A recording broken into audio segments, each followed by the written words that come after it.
Hello guys, എല്ലാവർക്കും FT വ്ളോഗിന്റെ ഒരു പുതിയ അടിപൊളി വീഡിയോയിലോട്ട് സ്വാഗതം. അങ്ങനെ എന്റെയും ഗായത്രിയുടെയും വെഡിങ് ആനിവേഴ്സറി ആണ്, അതായത് രണ്ടാമത്തെ വെഡിങ് ആനിവേഴ്സറി. അപ്പം ആ വെഡിങ് ആനിവേഴ്സറി സെലിബ്രേറ്റ് ചെയ്യാൻ വേണ്ടി ഞങ്ങള് ഇന്ന് ഒരു റിസോർട്ടിൽ പോവാണ്. അതെ, റിസോർട്ടിൽ പോവാണ്. അപ്പം റിസോർട്ടിന്റെ കാഴ്ചകളും പിന്നെ നമ്മുടെ വെഡിങ് ആനിവേഴ്സറി ചെറിയൊരു സെലിബ്രേഷൻ, കേക്ക് കട്ടിങ് അങ്ങനെ ഒന്നും ഇല്ല, ചെറിയൊരു സെലിബ്രേഷൻ. പിന്നെ എന്തൊക്കെ പിന്നെ കാര്യമുള്ള അതിനകത്ത് റിസോർട്ടിൽ എന്തൊക്കെ സംഭവിച്ച പൂളുണ്ട്, പിന്നെ അതല്ല നമ്മുടെ നോർമൽ എങ്ങനെയാണ് നമ്മൾ സെലിബ്രേറ്റ് ചെയ്യുന്നത് അതിന്റെ കുറെ ഡീറ്റെയിൽസ്. കുറച്ചു നേരം ടൈം സ്പെൻഡ് ചെയ്യുക റിസോർട്ടിൽ പോയി, അത്രേ ഉള്ളൂ.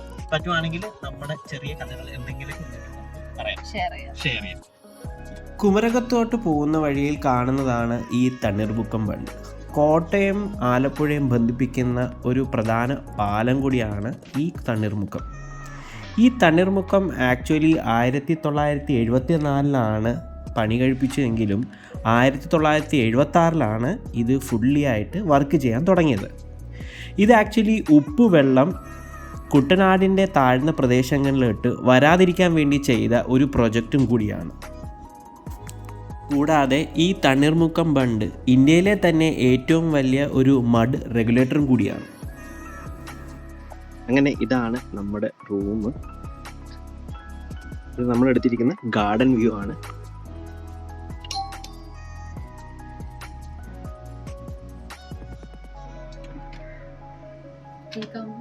അടിപൊളി. ഇതാണ് നമ്മുടെ റൂം, നമ്മുടെ ഗാർഡൻ വ്യൂ ഉള്ള അബാദിലെ റൂം. അബാദിലെ റൂമല്ല, അടിപൊളി. ഇത് കൊള്ളാലോ. ഇതെന്താ ഇത്? നമ്മുടെ സാധനങ്ങളൊക്കെ വെക്കാം. കൊള്ളാം. ഇത് തന്നെ ഇവിടെ വാഷ്റൂം ആണ്. നോക്കിയില്ല നമ്മള്, ടബൊക്കെ ഉണ്ട്. ഇത് കണ്ടാ ടബ് കിടന്നു വിളിക്കാം.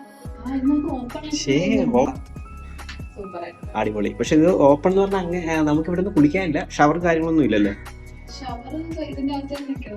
പക്ഷെ എന്നാലും ഒരു വെറൈറ്റി അല്ലേ.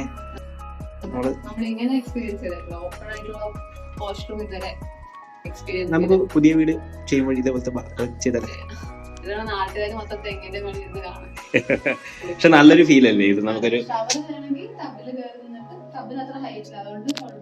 എനിക്ക് ഈ ടബ് കാണുമ്പോൾ ഓർമ്മ വരുന്നറിയോ, നമ്മള് നമ്മുടെ ബോംബെ പോയപ്പോഴത്തേക്കും നമ്മൾ സത്യം പറഞ്ഞ ആ ഒരു ഹോട്ടലിൽ യൂസ് ചെയ്യാത്ത രണ്ട് സംഭവങ്ങളെന്ന് വെച്ചാൽ ഒന്ന് പൂളും ജക്കൂസിയും.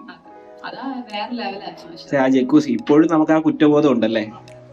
പിന്നെ പൊന്നോ സത്യം പറഞ്ഞ പിന്നെ ഏറ്റവും കൂടുതൽ അവിടെ മുതലാക്കിയത് മാക്സിമം അടിക്കാൻ പറ്റും അല്ലേ. പിന്നെ നമുക്ക് ടവലുണ്ട്, കാര്യങ്ങളുണ്ട്, പിന്നെ നീറ്റ് ആൻഡ് ക്ലീൻ ആണ്. പിന്നെ ഇവിടെ എന്തൊക്കെയുള്ള കാര്യം, ഇതൊക്കെ എന്തോ എനിക്ക് മനസ്സിലായില്ല. ഇത് നമുക്ക് സാനിറ്ററി ബാഗ്, ബ്രഷിന്റെ എല്ലാ കിറ്റ്, ഷവർ ക്യാപ്പ്, പോകുമ്പോൾ നമുക്ക് സാനിറ്ററി ആയിട്ടുള്ള സാധനങ്ങളല്ല. പിന്നെ ഷവർ ജെല്ല്, ഷാമ്പു, പിന്നെ മോയ്സ്ചറൈസർ. ഓ എന്റെ പൊന്നോ, നോക്കിയേ. നമ്മള് സാധാരണ ബാത്റൂമിൽ ഒന്നും സംസാരിക്കാറില്ല, പക്ഷെ ഇവിടെ അങ്ങനെ ബാത്റൂം ആയിട്ട് തോന്നില്ല. നമ്മുടെ മുറ്റത്തവിടെ ഇങ്ങനെ ചെടിയൊക്കെ വെച്ച് നിൽക്കുന്നത് പൊളിച്ച്. ഇനി അടുത്ത എന്താണ്, പിന്നെ നമുക്ക് കോംപ്ലിമെന്ററി ആയിട്ട് 2 ബോട്ടിൽ വെള്ളം തന്നിട്ടുണ്ട്. പിന്നെ കോംപ്ലിമെന്ററി ആയിരിക്കും. പിന്നെ അതൊന്നും ഇല്ല. ചില്ലി അടിക്കാൻ വേണ്ടി ഒരു ഫ്രിഡ്ജ് ഉണ്ട്. പിന്നെ 2 കപ്പ്, പിന്നെ ഒരു ടീ കോഫി, പിന്നെ അതിന്റെ കുറെ സാഷേഴ്സ് കാര്യങ്ങള്. പിന്നെ ഇത് ആക്ച്വലി ഇവിടെ ഇരിക്കാനുള്ള ഒരു ബെഞ്ച് പോലത്തെ സാധനമാണ്. തൽക്കാലത്തേക്ക് നമ്മുടെ ലഗേജ് ഇപ്പം വെച്ചിരിക്കുകയാണ്. ഇനി എന്തോ കായ ഓക്കെ. അടിപൊളി അല്ലേ, നല്ല സൂപ്പർ ബെഡ്. സൈഡ് ടേബിൾ, പിന്നെ അവിടെ ഇരിക്കാൻ ഒരു സോഫ പോലെ ഉണ്ട്. ഓക്കെ. പിന്നെ വർക്ക് ചെയ്യണമെങ്കിൽ ഇവിടെ ഇരുന്ന് വർക്ക് ചെയ്യാം. ഒരുങ്ങണമെങ്കിൽ ഒരുങ്ങാം. ഓക്കെ. ടിവി ഉണ്ട്.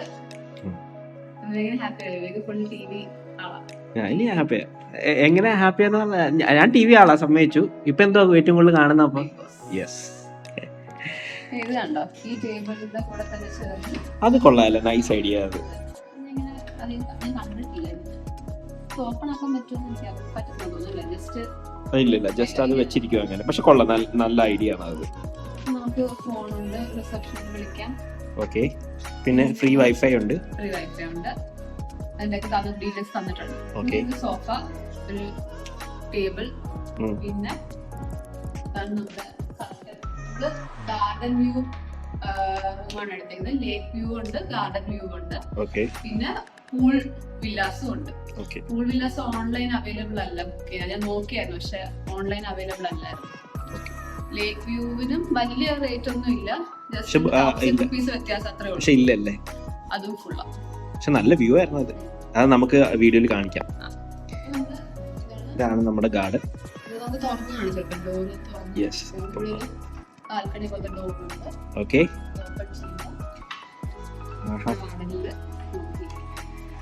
സൂപ്പർ. ചെയർ കൊടുത്തിട്ടുണ്ട്. അതന്നെ, 2 ചെയർ. വൈകിട്ടൊക്കെ ഈവനിങ് ഒക്കെ വന്നിങ്ങനെ ചുമ്മാ സംസാരിച്ചോണ്ടിരിക്കാം. ഇവിടെ പിള്ളേരൊക്കെ ഉണ്ടെങ്കിൽ പിള്ളേർക്ക് കളിക്കാം, സുഖമായിട്ട് കളിക്കാം. പിന്നെ ചെടിയും കാര്യങ്ങളും. പിന്നെ ഇത് ആക്ച്വലി ഇതൊരു അതായത് അപ്പുറത്ത് റൂമും കാര്യങ്ങളും ഉണ്ട്. നമുക്ക് നമ്മുടെ ഒരു പ്രൈവസി എന്ന് പറഞ്ഞാൽ ഇത്ര ഒരു സ്പേസേ ഉള്ളൂ അല്ലേ, ഈ ഇത്രയും ഹോളേ ഉള്ളൂ നമ്മുടെ പ്രൈവസി എന്ന് പറഞ്ഞത്.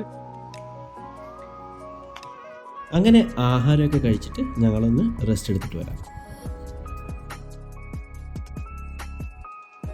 അങ്ങനെ നമ്മൾ ഒരു അടിപൊളി ഫുഡൊക്കെ കഴിച്ചിട്ട് നല്ല ഉറക്കത്തിലായിരുന്നു.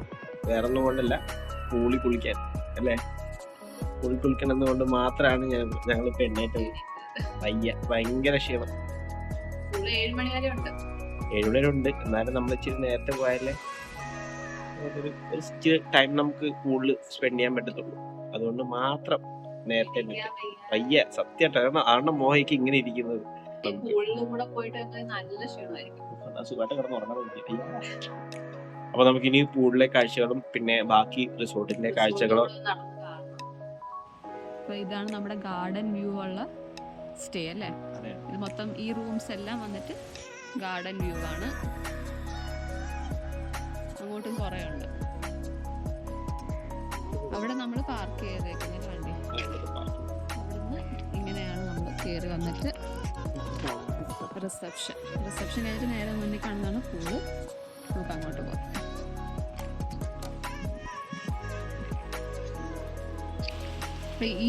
ഈ കാണുന്ന റൂംസ് എല്ലാം വന്നിട്ട് ലേക്ക് വ്യൂ പോലെയാണ്.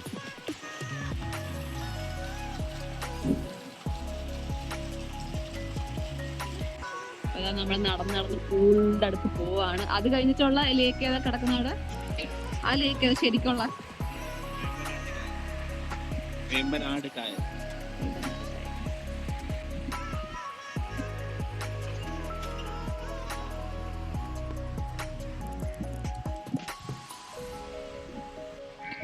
നമ്മള് ചായ വാങ്ങിച്ചു. സ്നാക്സ് ഉണ്ടായിരുന്നു, പരിപ്പട ഉണ്ടായിരുന്നു.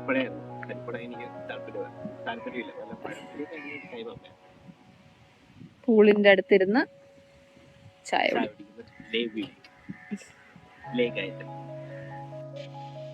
അപ്പൊ ഞങ്ങളുടെ ഇൻട്രോയിൽ പറഞ്ഞ പോലെ ഞങ്ങൾ എങ്ങനെ കണ്ടുമുട്ടി, ഞങ്ങളുടെ കല്യാണം എങ്ങനെ നടന്നു എന്നുള്ള കാര്യങ്ങളാണ് ഞങ്ങളിപ്പം പറയാൻ പോകുന്നത്. അപ്പൊ ഞാനും ഷോർട്ടായിട്ട് പറയും, അങ്ങനെ നിങ്ങളെ ബുദ്ധിമുട്ടിക്കുന്നില്ല കൂടുതൽ ഇങ്ങനെ വാചകടിച്ച്. അപ്പൊ ഞങ്ങൾ രണ്ടും കണ്ടുമുട്ടി എന്ന് പറഞ്ഞാൽ ഞങ്ങൾ രണ്ടുപേരും ഒരു കമ്പനിയിൽ വർക്ക് ചെയ്യായിരുന്നു. അപ്പൊ അങ്ങനെ ഗായത്രിയെ പറ്റിയുള്ള കാര്യങ്ങൾ ഞാൻ അറിഞ്ഞായിരുന്നു. ഗായത്രി എനിക്ക് ഇഷ്ടമായിരുന്നു, പക്ഷെ ഡയറക്ട്ലി പറയാനുള്ള ഒരു പേടി, എനിക്ക് ധൈര്യം ഇല്ലായിരുന്നു. അപ്പൊ എന്റെ സ്വഭാവം കുറച്ച് മൊരട്ട് പിടിച്ച സ്വഭാവമല്ല, എനിക്ക് പേടിയായിരുന്നു. കാരണം ഇനി എങ്ങനെ ചപ്പക്കുറ്റി അടിയിട്ടു മറ്റേ എന്തെങ്കിലും ഡയലോഗ് ഇട്ട് കഴിഞ്ഞാൽ ഓഫീസിൽ ഇത്ര മുമ്പേ പറഞ്ഞാൽ നാണം കെട്ടുപോകും എന്നൊക്കെ ഒരു പേടിയുണ്ടായിരുന്നു. പക്ഷെ എന്നാലും ഞാൻ ഒരു പ്രാവശ്യം നമ്മളിങ്ങനെ ഓഫീസിൽ ക്യാബ് വെയിറ്റ് ചെയ്ത് നിൽക്കാനായിരുന്നു. ഞാൻ എന്ത് ചെയ്ത് സംസാരിക്കാൻ വേണ്ടി ഞാൻ അങ്ങനെ എല്ലാ ശക്തിയും ഇങ്ങനെ ഉൾക്കൊണ്ട് ഞാൻ അതിന്റെ മുന്നില് എനിക്ക് ഓൾറെഡി സൂചന കിട്ടി എന്നെ ഇങ്ങനെ ഇഷ്ടമാണെന്ന് ഇങ്ങനെ ഒരാള് അപ്പുറത്തെ ടീമില്, ഞങ്ങള് സെയിം ടീം അല്ല, ഞാൻ സത്യം പറഞ്ഞ വിവേകിനെ കണ്ടിട്ടില്ല. അപ്പൊ ഞാൻ വിവേകിന്റെ ഫ്രണ്ട്സുമായിട്ടൊക്കെ ഞങ്ങള് സംസാരിച്ചിട്ടുണ്ടെങ്കിൽ പോലും വിവേക് എന്ന് പറഞ്ഞ ഒരാളെ ഞാൻ കണ്ടിട്ടേ ഇല്ല. പിന്നെ അത് മാത്രല്ല എന്റെ മൈൻഡില് എപ്പോഴോ ഇങ്ങനെ എവിടെയോ ഇങ്ങനെ വിവേകിന്റെ മീൻസ് എന്റെ വിചാരം വിവേക് കല്യാണം കഴിച്ച ഒരാളാണെന്ന്. കല്യാണം കഴിച്ച് കുട്ടിയുള്ള ഒരാൾ. അപ്പം എനിക്ക് അതുകൊണ്ട് നമ്മൾ ഇതിന്റെ കല്യാണം കഴിച്ചിട്ട് നോക്കേണ്ട ആവശ്യമില്ല. അതുകൊണ്ട് തന്നെ നമ്മൾ ബാക്കിയുള്ളവരോട് സംസാരിക്കും എല്ലാം. വിവേകയുടെ ഒരു കോൺടാക്ട് എനിക്ക് അത്ര പ്രായം ഉണ്ടെന്നാ തോന്നുന്നു. അങ്ങനെയല്ല, എനിക്ക് എവിടുന്നോ ഇങ്ങനെ ഞാൻ എപ്പോഴോ എനിക്കൊന്ന് ഫേസ്ബുക്കിലോ എനിക്കൊന്ന് ഫാമിലി ആയിട്ട് ഇരുന്നപ്പം ഉള്ള ഫോട്ടോസ് എന്തിലൊക്കെയോ ഞാൻ വെച്ചാൽ ഓൾറെഡി കല്യാണം കഴിച്ച ഒരാളാണ്. അപ്പം നമ്മൾ പിന്നെ ബോധർ ചെയ്യത്തില്ലല്ലോ. അപ്പത്തേക്കും ഞാൻ അത് വിട്ടിരിക്കുക. അങ്ങനെ അറിഞ്ഞ് പിന്നെ വന്ന് എന്നോടൊരു ഫ്രണ്ട് വന്ന് പറഞ്ഞു ഇങ്ങനെ വിവേക് എന്ന് പറഞ്ഞ ഒരാളുണ്ട്, ഇങ്ങനെ ഇഷ്ടമാണെന്നാണ് പറയുന്നത്. അപ്പൊ ഞാൻ പറഞ്ഞു നോ, എനിക്ക് താല്പര്യമില്ല, ശരിയാവത്തില്ല, കാരണം എനിക്കൊന്നും അറിയത്തില്ല വിവേകിനെ പറ്റി. അത് കഴിഞ്ഞ് അപ്പൊ എനിക്ക് ഓൾറെഡി അറിയാം. അത് വെച്ചിട്ട് വിവേക് എന്നോട് സംസാരിക്കാൻ വേണ്ടി ട്രൈ എന്ന് പറഞ്ഞാൽ ഞാൻ ഇങ്ങനെ ഗായത്രി പോകുമ്പോ ഗായത്രിയുടെ ബാക്ക് കൂടി ഞാൻ ഇങ്ങനെ പൊക്കോണ്ടിരിക്കുക. അപ്പൊ നമുക്ക് താഴെ ഒരു റിസപ്ഷൻ പോലെ ഉണ്ട് ഓഫീസിൽ. നമ്മളെ ആക്സസ് കാർഡ് വെച്ച് അതിനകത്ത് കയറിയപ്പോ ഞാനും ഗായത്രി ആദ്യം കയറിപ്പോയി. തൊട്ട് ബാക്കിൽ ഞാനും ആക്സസ് കാർഡ് ഇട്ട് കയറിയപ്പോ ഗായത്രി അങ്ങ് സൂപ്പർ ഫാസ്റ്റില് ഓടിക്കൊണ്ടിരിക്കുക. ഓടി നേരെ എത്തിയത് സംസാരിക്കാനേ താല്പര്യമില്ല. കാരണം ഇങ്ങനെ ഓടി എത്തിയപ്പോഴത്തേക്ക് നേരെ വന്നിരിക്കുന്നത് ഈ നമ്മളെ ഓഫീസിലെ ക്യാബ് വെയിറ്റ് ചെയ്ത് നിൽക്കുന്ന സ്ഥലത്താണ്. അവിടെ വന്നപ്പോഴത്തേക്കും പിന്നെ ഇത്രയും ആൾക്കാരുടെ മുമ്പ് ഞാൻ എങ്ങനെ സംസാരിക്കുന്നു പറഞ്ഞാൽ ഞാനിങ്ങനെ വെപ്രാളപ്പെട്ടു. അതൊക്കെ ഞാൻ വളരെ സീരിയസ് ആയിട്ട് ഇങ്ങനെ എനിക്ക് താല്പര്യമില്ല, മുഖം പോലും കൊടുക്കാതെ ഇങ്ങനെ നിൽക്കുവായിരുന്നു. കാരണം ഞാൻ പണ്ടൊക്കെ അമ്മയൊക്കെ വിളിക്കാൻ നേരത്ത് ഇങ്ങനെ ഓഫീസിൽ നമ്മൾ വിളിക്കാൻ നേരത്ത് ഞാൻ ഇങ്ങനെ ഗായത്രി അടുത്ത് വന്ന് ഇങ്ങനെ സംസാരിച്ചിട്ടൊക്കെ പോയത്. അപ്പൊ ഗായത്രി ഇങ്ങനെ ഞാൻ നോക്കും, പറയണമെന്ന് ആഗ്രഹമുണ്ട്, പക്ഷെ പറ്റിയില്ല.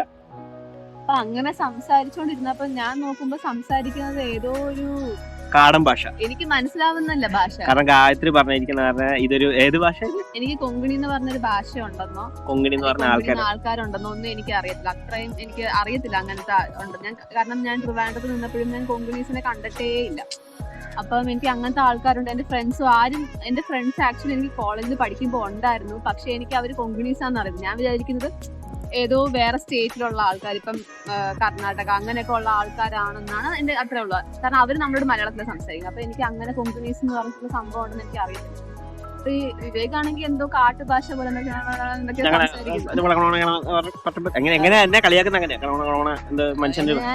എന്താ ഇത് ഏത് ഭാഷ എന്നൊക്കെ രീതിയിൽ ഇങ്ങനെ സംസാരിക്കുക. അപ്പം കാരണം നമുക്കൊന്നും മനസ്സിലാവുന്നില്ല. അത് കഴിഞ്ഞിട്ട് വീട്ടിൽ ആലോചന തുടങ്ങി, കല്യാണ ആലോചന. അപ്പം ഗായത്രിയുടെ വീട്ടിൽ ഇങ്ങനെ ആലോചന തുടങ്ങി. അപ്പൊ ഗായത്രിയുടെ ഒരു കൺസെപ്റ്റ് എന്ന് വെച്ച് കഴിഞ്ഞാൽ ഒരാളെ അറിയാവുന്ന ഒരാളെ കിട്ടുന്നതാണ് ഏറ്റവും നല്ല. അല്ലാതെ ആരാന്ന് അറിയാതെ കിട്ടുന്നത് ഭയങ്കര മെയിൻ ആയിട്ട് നമ്മളെ അറിഞ്ഞിരിക്കണം. നമ്മളുടെ ക്യാരക്ടർ എന്താ നല്ലതാണെന്നോ അല്ലെങ്കിൽ നമ്മള് മോശമല്ലെന്നോ അറിയുന്നതാണ്. കാരണം നമ്മൾ പിന്നെ ലൈഫ് ലോങ് ഫുൾ ജീവിക്കാനുള്ളതല്ലേ. നമ്മളെ പറ്റി ഒന്നും അറിയാതെ നമ്മളെ കെട്ടിയിട്ട് അവസാനം മിസ്അണ്ടർസ്റ്റാൻഡിങ്സ് അങ്ങനത്തെ ഇഷ്യൂ ഉണ്ടാവരുത്. ഇപ്പൊ നമ്മളിപ്പോ ഫ്രണ്ട്സ് ഒക്കെ ആണെങ്കിൽ അവർക്ക് നമ്മൾ അറിയാം. അപ്പൊ നമ്മളിപ്പോ അവരെ കല്യാണം കഴിക്കുവാണെങ്കിൽ അവർക്കറിയാം നമ്മൾ പോയാലും ഇത്ര ലിമിറ്റ് ആണ് നമ്മൾ പോകുന്നത്, അല്ലെങ്കിൽ നമ്മൾ ഇങ്ങനെയൊക്കെ ചെയ്യുള്ളൂ എന്ന് അവർക്ക് ക്ലിയർ ആയിട്ട് അറിയാം. അപ്പൊ അങ്ങനെ കെട്ടണം എന്നായിരുന്നു ആഗ്രഹം. അപ്പം വിവേകിന്റെ ഫ്രണ്ട് വന്ന് പറഞ്ഞ് നിന്നെ അറിയാം, നിന്നെ വാച്ച് ചെയ്യുന്നത് കുറെ നാളായിട്ട് കാണുന്നുണ്ട്, അപ്പൊ നിന്റെ ക്യാരക്ടർ ഒക്കെ ഇഷ്ടമാണ്. അപ്പൊ ഞാൻ ചോദിച്ചു വീട്ടിൽ കല്യാണം ആലോചിച്ച് കെട്ടിയേ പറ്റത്തുള്ളൂ. ഇപ്പൊ നോക്കുമ്പോ എനിക്ക് ടെൻഷൻ കയറി. കാരണം അൺനോൺ ആയിട്ട് ഒരാളെ കെട്ടി പണി വാങ്ങിക്കുന്നതിനേക്കാളും നല്ലത് നമ്മളെ അറിയാവുന്ന ഒരാളെ കെട്ടാം. അപ്പൊ ഞാൻ ചോദിച്ചു എന്നാ പിന്നെ വീട്ടില് വിവേക് എന്നുള്ളൊരു ഓപ്ഷൻ പറഞ്ഞു. സംസാരിച്ചിട്ടില്ല. അപ്പൊ അതാണ് സംഭവം. അപ്പൊ ആ കൂട്ടുകാരന്റെ പേര് ഞാൻ ഇവിടെ പറയുന്നില്ല, കാരണം അവരൊരു പ്രശ്നമുണ്ടല്ലോ ചേച്ചി. വേറെ പ്രശ്നമൊന്നുമില്ല. അപ്പൊ ഇതെങ്ങനെ സംഭവം എന്ന് വെച്ച് കഴിഞ്ഞാല് ഗായത്രിയുടെ വീട്ടിൽ ഇങ്ങനെ ഗായത്രി പ്രപ്പോസൽ വരുന്നുണ്ട്, നീ ഇങ്ങനെ എത്ര പ്രായമായില്ലേ, കെട്ടായിരിക്കാൻ പറ്റത്തില്ല എന്നൊക്കെ പറഞ്ഞൊരു നോർമൽ വീട്ടിൽ പറയുന്ന പോലത്തെ ഒരു സംഭവം നടന്നപ്പോഴത്തേക്കും ഗായത്രി പറഞ്ഞു വിവേക് എന്നൊരു പയ്യനുണ്ട് എന്നൊക്കെ പറഞ്ഞു ഫോട്ടോ ഒക്കെ എടുത്ത് കാണിച്ചു കൊടുത്തു. ഫേസ്ബുക്കിൽ നിന്ന് ഒരു ഫോട്ടോ എടുത്ത് കാണിച്ചു കൊടുത്തു. അത് ഞാൻ പറഞ്ഞു എനിക്ക് ഒന്നും അറിയത്തില്ല ഡീറ്റെയിൽസ്, മലയാളീസ് അല്ല കൊങ്കണീസ് ആണെന്ന് മാത്രം എനിക്ക് അങ്ങനെ കൂട്ടുകാരൻ പറഞ്ഞു, എനിക്ക് വേറെ ഒന്നും അറിയത്തില്ല. അപ്പൊ അച്ഛനമ്മയും പറഞ്ഞു കെട്ടാൻ ഞാൻ സമ്മതിച്ചല്ലോ, കാരണം ഞാൻ കെട്ടുന്നില്ല, ഇപ്പൊ വേണ്ട അങ്ങനെ വേണ്ട എന്നൊക്കെ പറഞ്ഞ് ഇങ്ങനെ അടിച്ചു നിൽക്കുവായിരുന്നു. അപ്പത്തേക്ക് കെട്ടാന്ന് ഒരാളെങ്കിലും പറഞ്ഞല്ലോ എന്നുള്ള സന്തോഷത്തിൽ അച്ഛനും അമ്മയും പറഞ്ഞ എന്നെ നമ്പർ എടുക്ക് ഇപ്പൊ തന്നെ വിളിച്ചേക്കാന്ന് പറഞ്ഞിട്ട് ഹാപ്പിയായി. അപ്പത്തേക്കും ഗായത്രി എന്ത് ചെയ്ത് ആ ഫ്രണ്ട് ത്രൂ എന്റെ നമ്പർ ചോദിച്ചു. അപ്പൊ ഞാൻ പറഞ്ഞു എനിക്ക് പെട്ടെന്ന് ഞാൻ വിചാരിച്ചത് ഇപ്പം ഞാൻ പോയി ഒരു ഇഷ്ടമാന്ന് പറഞ്ഞു കഴിഞ്ഞിട്ട് മതിയായിരുന്നു, സംസാരിച്ചു കഴിഞ്ഞു മതിയായിരുന്നു എന്നായിരുന്നു എന്റെ ഒരു കാഴ്ചപ്പാട്. കാരണം എന്റെ ആ സമയത്ത് എന്റെ വീട് പണിയൊക്കെ നടക്കുന്ന സമയമായിരുന്നു. അപ്പം എനിക്ക് ഷടപടെ എന്ന രീതിയിൽ ഒരു കല്യാണത്തിനെ പറ്റി ഞാൻ ചിന്തിച്ചിട്ടില്ലായിരുന്നു. അതായത് കെട്ടാൻ പോകുന്ന ആളുടെ എനിക്കൊരു ഗ്യാപ്പ് വേണം, ഇന്ന ടൈം ഉണ്ടെങ്കിൽ എനിക്ക് കെട്ടാം എന്ന രീതിയിലായിരുന്നു എന്റെ ഒരു കൺസെപ്റ്റ്. പെട്ടെന്ന് ഇങ്ങനെ വന്ന് പറഞ്ഞപ്പോഴത്തേക്കും അത് ഡയറക്റ്റ് കല്യാണം പറയാം. ഡയറക്റ്റ് കല്യാണം എന്നെ. അപ്പൊ ഇവൻ എന്റെ ഫ്രണ്ട് വിളിച്ചിട്ട് പറഞ്ഞു, എടാ അപ്പം ഫോൺ നമ്പർ വേണം എന്ന് പറഞ്ഞു. അപ്പത്തേക്കും ശരി ഫോൺ നമ്പർ കൊടുത്തു. അത് കഴിഞ്ഞപ്പോഴത്തേക്കും ജാതകം വേണം. എന്തിനാടാ ജാതകം? എനിക്കറിയാം ജാതകം വേണമെന്ന് പറഞ്ഞു. അവ ജാതകം വേണമെന്ന് പറഞ്ഞു. അപ്പൊ ഞാൻ എന്തിനാടാ ജാതകം? ഞാൻ ആദ്യം സംസാരിക്കട്ടെ. അയ്യോ ഞാൻ പറഞ്ഞാ ഞാനും സംസാരിക്കട്ടെ. ഇനി മുമ്പ് എടാ ഇല്ല ഗായത്രിയുടെ വീട്ടുകാർക്ക് ജാതകം വേണമെന്ന് പറഞ്ഞു. ഞാൻ പറഞ്ഞടാ നിൽക്കുന്നേ, എനിക്ക് സംസാരിക്കണം, അത് കഴിഞ്ഞിട്ട് മതി എന്ന രീതിയിൽ ഞാൻ പറഞ്ഞപ്പോഴത്തേക്ക് ഞാൻ ആകപ്പാടെ ഇങ്ങനെ ഒരുമാതിരി പറയത്തില്ല. എന്തായാലും പേരൻസ് ജാതകം നോക്കിയേ മുന്നോട്ട് പോകുന്നത്. അപ്പൊ പിന്നെ ഞാൻ വിചാരിച്ചു ഞങ്ങൾ തമ്മിൽ സംസാരിച്ചിട്ട് പിന്നെ ജാതകം ശരിയാവത്തില്ല, പിന്നെ നമ്മള് ഒരു വിഷമം അങ്ങനെ സംഭവം ഒന്നും വേണ്ട. അങ്ങനെ എന്താ ജാതകം വാങ്ങിക്കുന്നു അല്ല ജാതകം മേടിച്ചു. അത് കഴിഞ്ഞപ്പോഴത്തേക്കും എന്നെ ഗായത്രി സംസാരിക്കണം എന്ന് പറഞ്ഞു. അപ്പത്തേക്കും ഞാൻ തിരിച്ച് ഓഫീസിൽ പോകുന്ന ടൈമാണ്, സൺഡേ ആയിരുന്നു അന്ന്. അപ്പൊ ഞാനന്ന് ഫോർട്ട് കൊച്ചിയിൽ താമസിക്കുമായിരുന്നു. വീട് പണി ചേർത്തലയിലായിരുന്നു. അപ്പത്തേക്കും ഫോർട്ട് കൊച്ചിയിൽ നിന്ന് ഞാൻ പറഞ്ഞ ഒരു കാര്യം, ഞാൻ എറണാകുളത്ത് എത്തി ട്രെയിനിൽ കയറിയിട്ട് ഞാൻ വിളിക്കാമെന്ന് പറഞ്ഞു. അപ്പൊ ട്രെയിനിൽ കയറുന്നതിന് മുന്നേ പിന്നെയും എന്നെ വിളിച്ചു. അപ്പത്തേക്കും ഞാൻ സംസാരിച്ചു. ആദ്യമായിട്ട് ബെബെ അടിച്ച് തുടക്കം തുടങ്ങി. അപ്പൊ ആദ്യമേ ആറ്റിറ്റ്യൂഡ് എന്ന് പറഞ്ഞു കഴിഞ്ഞാൽ എനിക്ക് എങ്ങനെ ഒരു തുടക്കം ഉണ്ടെന്ന് അറിയത്തില്ല. കാരണം നമ്മള് പിന്നെ ഒരു ഞാൻ പറഞ്ഞിട്ടുണ്ട് വീട്ടില് അത്രേ ഉള്ളൂ. ഇങ്ങനെ സ്ട്രേറ്റ് ഫോർവേഡ് ആൻസർ ആയില്ല, അല്ലെങ്കിൽ ടക് ടക് ടക് ടക് ടക് എന്ന രീതിയിലുള്ള ആൻസർ. ഞാൻ ശരിയാണോ അങ്ങനെയാണോ. അപ്പൊ എന്ത് ചെയ്ത് അവിടെ നിന്ന് സംസാരം തുടങ്ങി. ഏകദേശം എനിക്ക് തോന്നുന്ന ഒരു കൊല്ലം വരെ നമ്മളെന്തോ എറണാകുളം തൊട്ട് കൊല്ലം വരെ എന്തോ ഞാൻ ട്രെയിനിൽ ഞാൻ പറഞ്ഞു കൊടുക്കുക. അപ്പൊ ഞാനും എന്റെ കാര്യങ്ങളെല്ലാം എന്റെ അതെ തന്നെ. അത് കഴിഞ്ഞപ്പോഴത്തേക്കും ജാട എന്ന് പറഞ്ഞാൽ എന്താ, നമ്മള് ഇങ്ങനെ ഈ ഒരു ലെവൽ എത്തുമെന്ന് എനിക്ക് അറിയത്തില്ല. അപ്പൊ നമ്മൾ ആ ഒരു ജാട വെച്ചിട്ട് നമ്മൾ നിന്നു. അത് കഴിഞ്ഞപ്പോഴത്തേക്കും ട്വിസ്റ്റ് ആയിരുന്നു. ഗായത്രിയുടെ അച്ഛൻ എന്നോട് സംസാരിക്കണം. ഞാൻ പറഞ്ഞു മോളോട് സംസാരിച്ചിട്ട് ഇച്ചിരി സമയം പോലും ആയിട്ടില്ല, അതിനു മുമ്പേ അച്ഛനോട് പോയി സംസാരിക്കണം. അപ്പൊ എനിക്ക് എന്താ ചെയ്യണം ഒന്നും ഒരു ഐഡിയ ഇല്ല. അപ്പത്തേക്ക് ഞാൻ പറഞ്ഞു ഞാൻ ഒരു കാര്യം ചെയ്യട്ടെ. ഞാൻ ട്രിവാൻഡ്രത്ത് വർക്ക് ചെയ്തു. അപ്പൊ ട്രിവാൻഡ്രത്ത് എത്തിക്കഴിഞ്ഞിട്ട് ഞാൻ റൂമിൽ എത്തിക്കഴിഞ്ഞിട്ട് പറയാന്ന് പറഞ്ഞു. ഞാനിങ്ങനെ അന്ന് ഫുഡ് കഴിക്കാൻ വേണ്ടി ഫുഡ് അമ്മക്ക് ചെയ്തു തന്നിട്ടുണ്ടായിരുന്നു. അപ്പൊ അത് കഴിക്കണം എന്ന് ആഗ്രഹമുണ്ട്, പക്ഷെ കഴിക്കാനും പറ്റുന്നില്ല. കാരണം എന്ത് സംസാരിക്കണം എന്നൊരു ഐഡിയ ഇല്ല, എങ്ങനെ സംസാരിക്കണം എന്നൊരു ഐഡിയ ഇല്ല. ഇടയ്ക്ക് ഫുഡും ഇറങ്ങുന്നില്ല, ഒന്നും കഴിക്കാൻ പറ്റുന്നില്ല. ഞാൻ ഇങ്ങനെ ഇരിക്കുക. അപ്പോഴത്തേക്കും ഞാൻ രണ്ടും കൽപ്പിച്ച് സംസാരിക്കാന്ന് പറഞ്ഞു. അങ്ങനെ ഗായത്രിയുടെ അച്ഛൻ വിളിച്ചു. ഗായത്രിയുടെ അച്ഛൻ വെച്ചപ്പോൾ തന്നെ ഞാൻ എൻ്റെ ആയിട്ടുള്ള കാര്യങ്ങൾ, എന്താ ബുദ്ധിമുട്ട് എന്തെങ്കിലും ഉണ്ടെങ്കിൽ അങ്ങനെ, അല്ലെങ്കിൽ എൻ്റെ ഫിനാൻഷ്യൽ കാര്യങ്ങൾ ഉണ്ട്, അങ്ങനെ എല്ലാം ഓപ്പൺ ആയിട്ട് ഞാൻ സംസാരിച്ചു. കാരണം പിന്നെ ഇത് പറഞ്ഞില്ലല്ലോ അത് പറഞ്ഞില്ലല്ലോ എന്നൊരു ക്വസ്റ്റ്യൻ വരാത്തക്ക രീതിയിൽ ഞാൻ എൻ്റെ കാര്യങ്ങൾ, കാരണം ഞാൻ എങ്ങനെയാ ഇതായത്, എൻ്റെ ഇപ്പോഴത്തെ ഫിനാൻഷ്യൽ സിറ്റുവേഷൻ എന്താണ്, വീടിന്റെ കാര്യങ്ങൾ, വീട് വെച്ച് ചെയ്യുന്നേ ഉള്ളൂ, പിന്നെ എൻ്റെ ഫാമിലിയുടെ കാര്യങ്ങൾ, അങ്ങനെ എല്ലാ ഓരോ കാര്യങ്ങളും സംസാരിച്ചപ്പം സത്യം പറഞ്ഞാൽ ഗായത്രിയുടെ അച്ഛൻ ഇഷ്ടപ്പെട്ടു. അത് കഴിഞ്ഞപ്പോഴത്തേക്കും എന്റെ അച്ഛൻ പറഞ്ഞെന്ന് വെച്ചാൽ അറ്റ്ലീസ്റ്റ് പൊതുവെ എല്ലാരും കുറച്ച് ഷോ ഓഫ് ചെയ്യാനേ ശ്രമിക്കില്ല. എന്ന് വെച്ചാൽ ഞങ്ങൾക്ക് അങ്ങനെ വീട് വെച്ചോണ്ടിരിക്കുകയാണ്, അങ്ങനെയാണ്, ഞാൻ ഇങ്ങനെയാണെന്നൊക്കെ പറയും. പക്ഷെ വിവേക് സ്ട്രേറ്റ് അവേ പറഞ്ഞത് വിവേകിന് ഇന്ന ലോൺസ് ഉണ്ട്, എനിക്ക് ലോണും കാര്യങ്ങളും ഉള്ള ഒരു മനുഷ്യനാണ് ഞാൻ. അപ്പൊ കാരണം എന്റെ ഒരു ഫിനാൻഷ്യൽ സിറ്റുവേഷൻ പൊതുവെ കല്യാണം എന്ന് പറയുമ്പോൾ നമ്മളെപ്പോഴും നമ്മുടെ പേരൻസിലൊക്കെ നോക്കുന്നുണ്ട് സേഫർ സൈഡ്, കുറച്ച് ഫിനാൻഷ്യലി. അങ്ങനെയല്ല, പൊതുവെ ഞാൻ പച്ചക്ക് പറയുകയാണെങ്കിൽ എല്ലാവരും അതാരുടെയും കുറ്റമല്ല, പേരൻസും ആഗ്രഹിക്കുന്ന. പക്ഷെ ഞാൻ എപ്പോഴും ചിന്തിക്കുന്നത് ഇപ്പൊ ഈ ലോണോ കാര്യങ്ങളൊക്കെ നാളെ കല്യാണം കഴിച്ചാലും ഉണ്ടാവാവുന്ന കാര്യങ്ങളേ ഉള്ളൂ. പക്ഷെ നമ്മുടെ കൂടെ ലൈഫിൽ സിൻസിയർ ആയിട്ട് നിൽക്കുന്ന ഒരാളാണ് നമുക്ക് വേണ്ടത്. എന്താ പറയാ, അപ്പൊ നമുക്ക് എന്താ വെച്ചാൽ ഇപ്പം എന്തെങ്കിലും പൈസക്ക് ബുദ്ധിമുട്ടുണ്ടെങ്കിലും അല്ലെങ്കിൽ എന്തെങ്കിലും ഫിനാൻഷ്യൽ ഇഷ്യൂ വന്നാൽ പോലും നമുക്കത് ഒരു സ്നേഹം ഉണ്ടെങ്കിൽ നമുക്കത് മാനേജ് ചെയ്യാൻ പറ്റും. സ്നേഹവും ഇല്ല, പൈസയും ഇല്ല, എല്ലാം കൂടെ വരുമ്പോഴാണ് നമുക്ക് ഈ പ്രശ്നങ്ങളൊക്കെ വരുന്നത്. ഇപ്പൊ ഇപ്പൊ എന്റെ ഒരു ആഗ്രഹം എന്ന് വെച്ച് കഴിഞ്ഞാൽ, ഇപ്പൊ എന്നെ വിശ്വസിച്ച് വരുന്ന ആളുടെ ഫാമിലി ഫുൾ അറിയണം എന്റെ ഒരു ഫിനാൻഷ്യൽ സ്റ്റെബിലിറ്റി എന്താണെന്നുള്ള കാര്യം.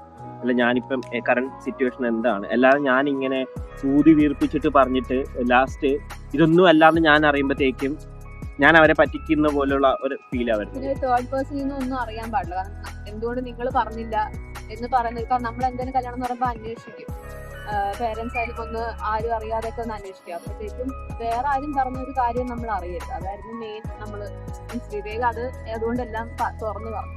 അപ്പം അത് ഇഷ്ടപ്പെട്ടു. അപ്പോഴത്തേക്കും ഞാൻ പിന്നെ നമ്മൾ രണ്ടും കൂടെ പ്ലാൻ ചെയ്ത് വെച്ച് കഴിഞ്ഞാൽ തൽക്കാലത്തേക്ക് ഇതൊക്കെ സത്യം പറഞ്ഞാൽ നടന്നത് നമ്മുടെ ലോക്ക്ഡൗൺ എന്ന ഒരു സംഭവം വന്നുകൊണ്ട്, അത് സത്യം പറഞ്ഞാൽ ലോക്ക്ഡൗൺ നമുക്കൊരു എല്ലാവർക്കും ഒരു വൃത്തികെട്ട ഒരു സംഭവമാണെങ്കിൽ പോലും എനിക്ക് ഇച്ചിരി ഒരു ഗ്യാപ്പ് കിട്ടിയ സമയമായിരുന്നു.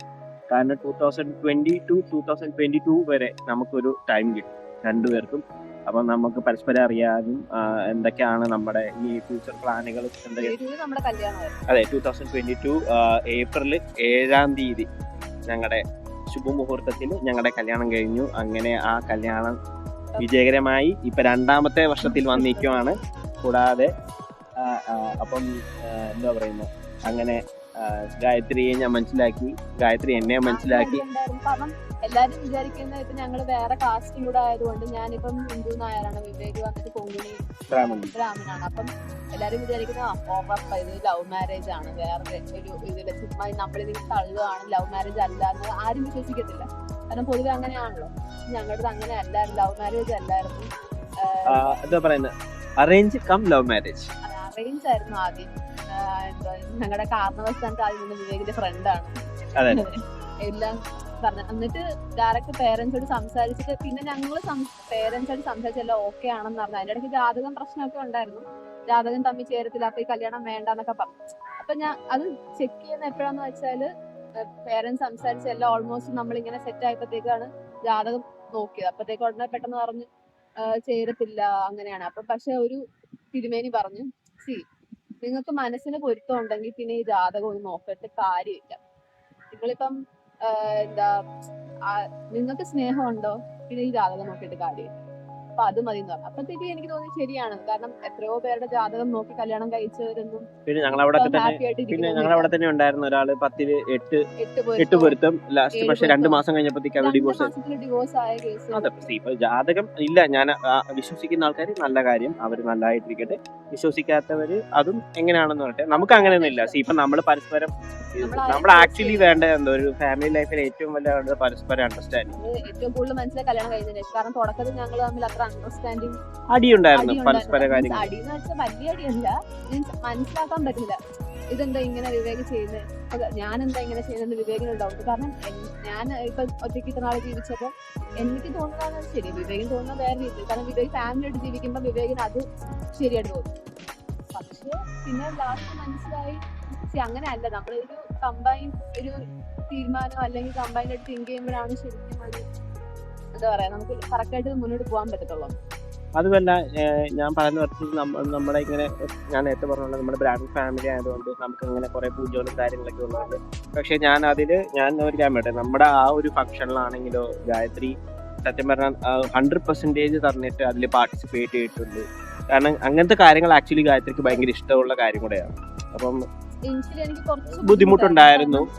വിവേകിന്റെ ഫാമിലി ഫുൾ ഇങ്ങനെ എപ്പോഴും അമ്പലം അങ്ങനെ ഉത്സവം അങ്ങനെ പറഞ്ഞ് നടക്കുന്ന പൊതുവെ കോമ്പിനേഷൻ എനിക്ക് അങ്ങനെയാണ് തോന്നുന്നത്. കാരണം നമുക്ക് ഈ ഉത്സവം കാര്യങ്ങളൊക്കെ ഭയങ്കര ഒരു പ്രധാനം. കാരണം ഞാൻ നിൽക്കുന്നത് ആലപ്പുഴ ആണെങ്കിൽ പോലും അമ്പലത്തിന് ചുറ്റും കുറെ കോമ്പിനേഷൻ താമസിക്കുന്നു. അങ്ങനെയാണ് നമ്മൾ അങ്ങനെയല്ലല്ലോ താമസിക്കുന്നത്. അപ്പം നമുക്ക് ദൂരെ താമസിച്ചപ്പോ ഞാനായാലും ഇപ്പൊ ദുബായിലൊക്കെ താമസിച്ചപ്പോഴായാലും നമുക്ക് അങ്ങനെ അത്രയും ഫങ്ഷൻസോ അങ്ങനത്തെ ഫെസ്റ്റിവൽസോ ഒന്നും ഇല്ലല്ലോ. നമ്മള് വർഷത്തിൽ ഒരിക്കൽ നാട്ടിൽ വരുമ്പോഴാണ് ഇതൊക്കെ എൻജോയ് ചെയ്യുന്നത്. നമുക്ക് പിന്നെ അത് എന്താ പറയാ, നമ്മൾ കുട്ടിക്കാലം തൊട്ടേ കണ്ട് വരുന്ന എൻജോയ് ചെയ്യുന്ന ഒരു കാര്യങ്ങളാണ് ഈ ഉത്സവം. ഇതെന്താ ഇങ്ങനെ, കാരണം ഒരു വീക്കെൻഡ് ഉണ്ടെങ്കിൽ നമ്മൾ എപ്പോഴും അമ്പലത്തിലായിരിക്കും, അമ്പലങ്ങളിലാണ്.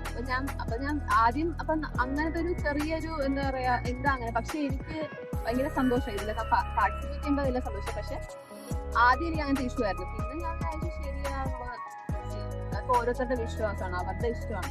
അപ്പൊ എനിക്കെന്തൊരു ബുദ്ധിമുട്ടില്ല, ഞാൻ തുറന്നു പറയാം എനിക്കിതൊരു ബുദ്ധിമുട്ടാണ്.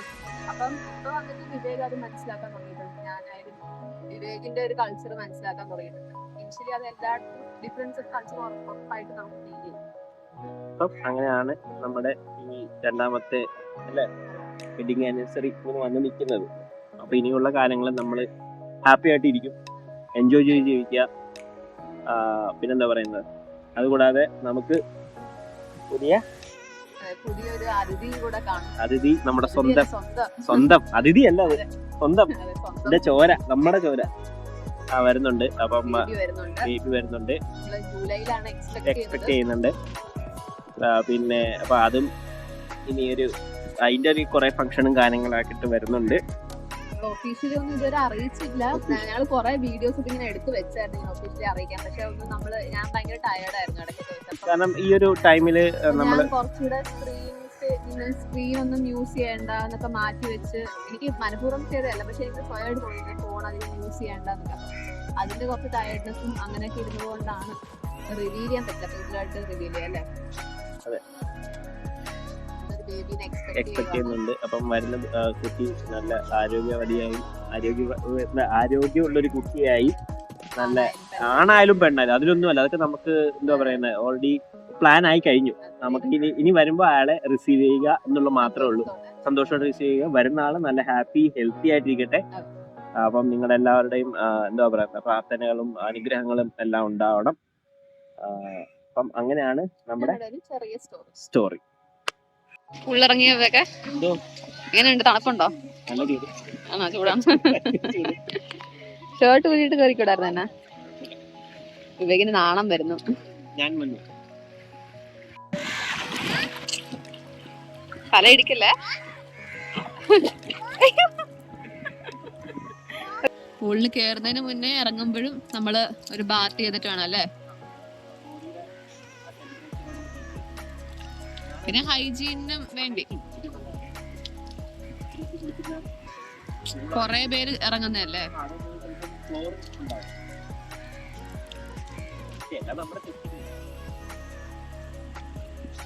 കുളിച്ചു, ഫ്രഷായി, കുറച്ച് റെസ്റ്റ് എടുത്തു, ഒരു ചായ കുടിച്ചു, ഒരു കോഫി കുടിച്ചു.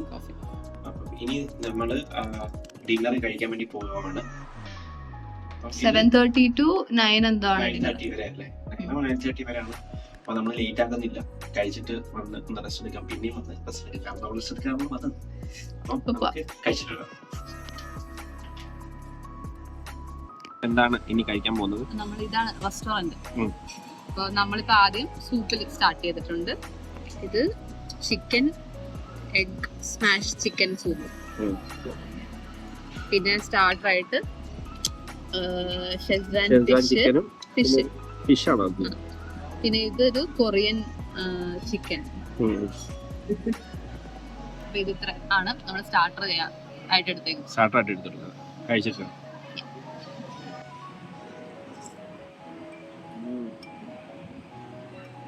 അടുത്ത എന്തുവാ എടുത്തിരിക്കുന്നത്? അടുത്ത് നൂഡിൽസ് എടുത്തിട്ടുണ്ട്, തായ് നൂഡിൽസ്. പിന്നെ കുറച്ച് ഒരു പോക്ര മാംഗ്രോ റൈസ് എന്തോ സാധനം, പിന്നെ റായ്ത്ത, ദാൽ മഖ്നി, പിന്നെ ഒരു പിക്കിള്, പിന്നെ കുറച്ച് കുക്കുംബറും ക്യാരറ്റ്. ഓ അടിപൊളി. ഇത് സെക്കൻഡ് റൗണ്ടാ. തേർഡ് റൗണ്ട് അപ്പം അവിടെ ഫ്രഷ് ആയിട്ട് ലൈവ് ആയിട്ട് കിട്ടും, അതുകൂടെ കഴിക്കണം എന്നാണ് ആഗ്രഹം. അടിപൊളി. വിവേക് എടുത്തേക്കുന്നത്? ഞാൻ എടുത്തിരിക്കുന്ന white rice, dal makhani, bhindi fry, പിന്നെ ഒരു ബ്രെഡ് ഫ്രൈ ചെയ്തത്, റായ്ത്ത, പിക്കിൾ, പിന്നെ ഓൾ ടൈം എന്റെ ഫേവറേറ്റ് പപ്പടം. ചിക്കൻ വേണ്ട, ചിക്കൻ വേണ്ട, മടുത്ത്. ചിക്കൻ ബിരിയാണി കഴിച്ച് മടുത്ത് ചിക്കൻ കഴിക്കാം. അപ്പൊ അങ്ങനെ ഗായ മൂന്നാമത്തെ റൗണ്ടും കൂടെ വന്നിരിക്കുക. അപ്പൊ എന്താ ഓർഡർ ചെയ്തിരിക്കുന്നത്? നല്ല മണമുണ്ട്. ആ കുറുമയാണെങ്കിൽ നല്ല ടേസ്റ്റ് ഉണ്ട്. കഴിച്ചു നോക്ക്. വെജിറ്റബിൾ കുറുമ സൂപ്പർ ആയിട്ടുണ്ടല്ലേ. അപ്പം ഗായ ഇനി അടുത്തത് ലാസ്റ്റ് ഫൈനൽ ചോക്ലേറ്റ് മൂസ്, ഇത് പിസ്താഷ്യോ കേക്ക് ആൻഡ് ഐസ്ക്രീം, ഒരു ടാർട്ട് ആണിത്. ഷെഫ് സ്പെഷ്യൽ അല്ലേ? അവിടെ നിൽക്കുന്ന ഒരു പുള്ളിക്കാരനാണ് ഷെഫ്. ആ പുള്ളിക്കാരൻ ചെയ്ത ട്രൈ ചെയ്തിട്ട് റിവ്യൂ പറയണം. ഓക്കെ. പൊതുവെ നട്ട്സിന്റെ അത്ര ഞാൻ കഴിക്കാറില്ല, പക്ഷെ പുള്ളി പറഞ്ഞതുകൊണ്ട് പുള്ളി ഭയങ്കര ആഗ്രഹത്തോടെ സ്നേഹത്തോടെ നമ്മളോട് പറഞ്ഞതല്ലേ. ഓക്കെ.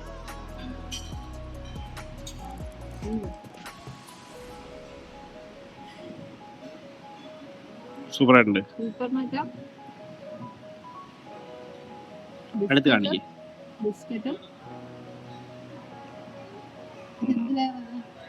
അറിയില്ല, ചിലത് കാരമല്ലായിരിക്കും. കാരമൽ, ബദാം, ചെറി ഞാൻ കഴിക്കത്തില്ല, പക്ഷെ കൊള്ളാം, നല്ല ടേസ്റ്റ് ഉണ്ടല്ലേ. ട്രോഫി പോലെ, ട്രോഫിയുടെ ഒരു ടേസ്റ്റ്. മുന്തിരിങ്ങ ഉണ്ട്, ബദാം ഉണ്ട്, പിന്നെ കപ്പലണ്ടി ഉണ്ട്. ഷെഫിനോട് നമ്മൾ പറഞ്ഞേക്കും. ഓക്കെ, അങ്ങനെ നമ്മൾ ഫുഡൊക്കെ കഴിച്ചിട്ട് ഇതാ വിവേക് ഇങ്ങനെ തൊട്ടിൽ കിടന്ന് ആടുകയാണ്. നല്ല കാറ്റുണ്ട് റൂമിന്റെ ദാ ഇവിടെ കായലും നല്ലൊരു സുഖം. മേളില് ഇലയൊക്കെ നോക്കി നല്ല കാറ്റാണ്. റൂമിലിരിക്കുന്നതിനേക്കാളും നല്ലൊരു പ്രത്യേക ഒരു സുഖമാണ്. ഫ്രഷ് എയർ എന്ന് പറഞ്ഞാൽ ഇടയ്ക്ക് പക്ഷെ കായലിന്റെ ഒരു മണമുണ്ടാവും, വേറെ കുഴപ്പമില്ല, സുഖമുണ്ട്. പക്ഷെ പിന്നെ അത്യാവശ്യം കുഴപ്പമില്ലാത്ത ഫുഡും.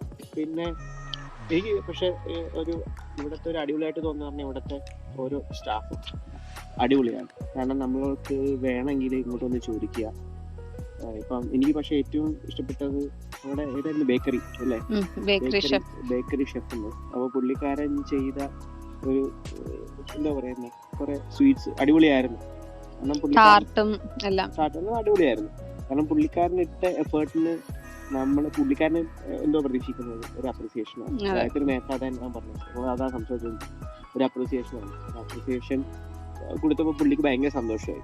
പുള്ളി പ്രത്യേകം ഇങ്ങോട്ട് പറഞ്ഞു കഴിച്ചിട്ട് പറയണേ എന്ന് ഗായത്രിയോട് പ്രത്യേകിച്ച് പറഞ്ഞാണ്. പുള്ളി എടുത്ത ആ എഫേർട്ടിനും തന്നെ അടിപൊളി ആയിരുന്നു എല്ലാ കാര്യം.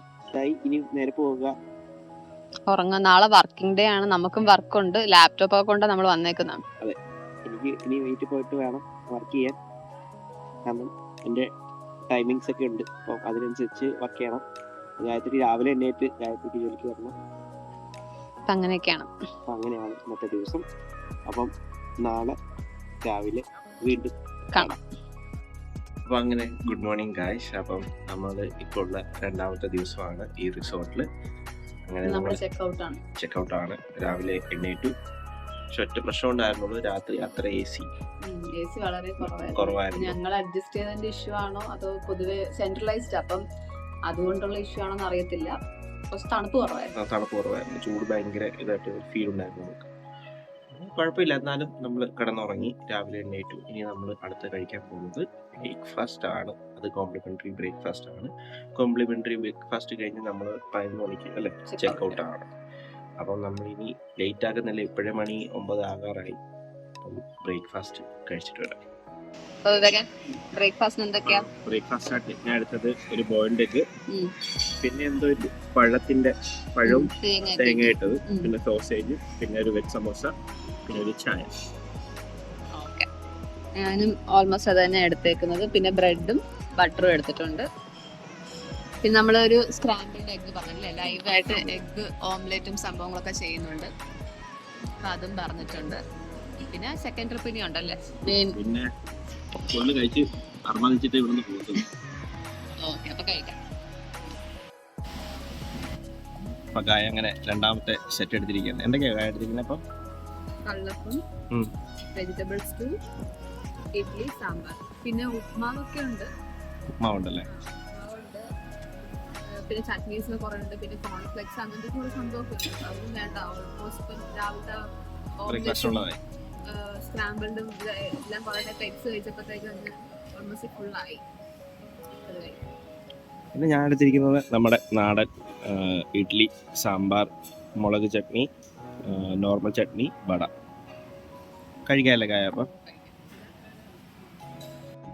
അങ്ങനെ നമ്മൾ ഇറങ്ങുകയാണല്ലേ വേഗ്. അങ്ങനെ നമ്മുടെ ഔട്ടിങ് എന്ന് പറഞ്ഞാൽ 1 ഡേ ഔട്ടിങ് നമ്മളിങ്ങനെ കഴിയുന്നുണ്ട്. ഇനി നമ്മുടെ ഈ ഒരു റിസോർട്ടിൽ നിന്ന് ഇവിടെ പറഞ്ഞ് തിരിച്ച് വീട്ടിലോട്ട് പോയിക്കൊണ്ടിരിക്കുക. അപ്പൊ ഇതാണ് ഇവിടുത്തെ എൻട്രൻസും കാര്യങ്ങളും. നമ്മൾ വന്ന സമയത്ത് നമുക്ക് എടുക്കാൻ പറ്റിയില്ല, കാരണം അവിടെ പെട്ടെന്ന് ചെക്കിനൊക്കെ ഉള്ളത് കൊണ്ട് നമുക്ക് പെട്ടെന്ന് എടുക്കാൻ പറ്റിയില്ല. ഇതാണ് ഇവിടുത്തെ സ്പാന്റെ ഏരിയ, റിവൈവൽ എന്ന് പറഞ്ഞിട്ട് സ്പാ ഒക്കെ ചെയ്യണമെങ്കിൽ ഇവിടെ വന്നിട്ടാണ് ചെയ്യേണ്ടത്. അത്യാവശ്യം കുഴപ്പമില്ലാത്ത അഫോർഡബിൾ റേറ്റ്സ് ആണ്. നല്ലൊരു ലക്ഷറി സർവീസും ആണ്, പക്ഷെ നമുക്ക് അഫോർഡ് ചെയ്യാൻ പറ്റുന്ന റേറ്റ്സേ ഉള്ളൂ.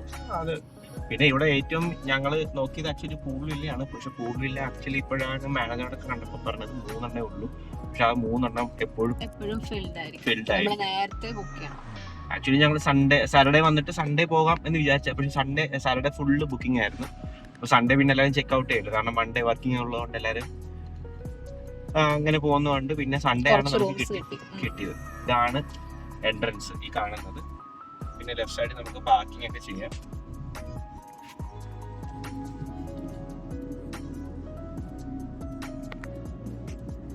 നമ്മള് ആബാദിന്റെ വിസ്പറിംഗ് പാംസിനോട് ബൈ ബൈ പറയാണ്.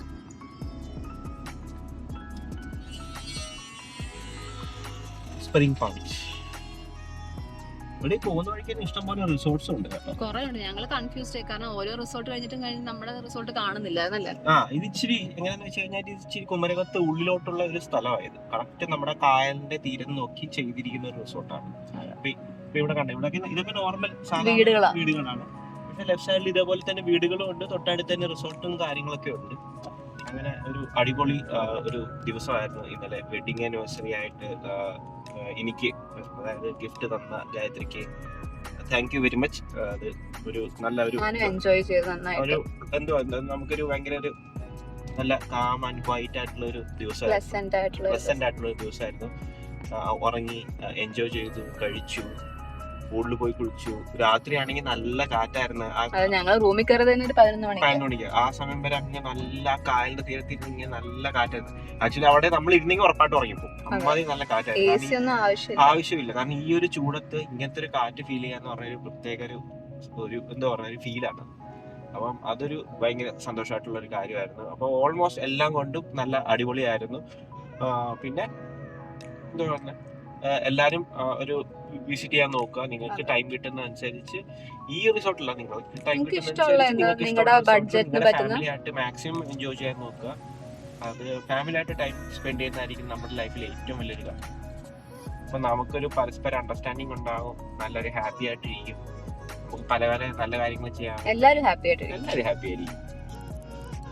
ഓക്കെ, അപ്പൊ ഞങ്ങളുടെ ഒരു അടിപൊളി ദിവസം ഇവിടെ തീർന്നിരിക്കുകയാണ്. ബാക്ക് ടു വർക്ക് ആണ്. ഇപ്പോ ഈ വീട്ടിൽ പോയിട്ട് വേണം പണിയെടുക്കാൻ. അങ്ങനെ നമ്മുടെ ഒരു അടിപൊളി വീഡിയോ, അടിപൊളി ട്രിപ്പുമാണ് ഞങ്ങൾ ഇവിടെ ഈ വീഡിയോ ഷെയർ ചെയ്തത്. അപ്പം ഈ വീഡിയോ നിങ്ങൾക്ക് എല്ലാവർക്കും ഇഷ്ടപ്പെട്ടിട്ടുണ്ടെങ്കിൽ തീർച്ചയായിട്ടും ലൈക്ക് ചെയ്യുക, ഷെയർ ചെയ്യുക, സബ്സ്ക്രൈബ് ചെയ്യാൻ മറക്കരുത്. Enjoy your life, stay happy, B